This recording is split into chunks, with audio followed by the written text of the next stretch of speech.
C'est une institution méconnue du grand public qui siège à l'hôtel de région à Lille.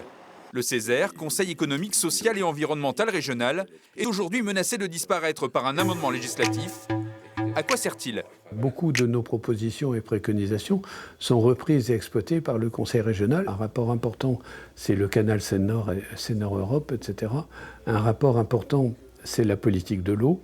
Un rapport moins important, mais quand même qui est significatif, c'est la filière drone. Et puis après ça, il y a d'autres rapports que je n'ai pas cités. C'est dans le domaine de la santé, du bien-vivre, de la culture. Également saisi sur chaque budget régional et chaque schéma directeur, le Césaire compte 170 membres nommés par le préfet. Qui sont-ils?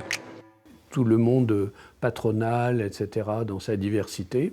Le collège social, tous les syndicats. Et troisième collège, le collège du monde associatif, de l'enseignement supérieur, du monde de l'environnement, etc. C'est pour ça que tous les présidents de région nous soutiennent en disant on a besoin d'avoir la parole de la représentation de la société civile organisée à côté de la parole de nos élus politiques, la parole de la démocratie participative à côté de la parole de la démocratie représentative. Que pense le Césaire de cet amendement qui le menace? C'est un peu nier le rôle de la démocratie participative en la réduisant uniquement sur un angle budgétaire. C'est pour ça qu'on dit que c'est une lecture trumpiste. Le Césaire, c'est 0,07% du budget du Conseil régional.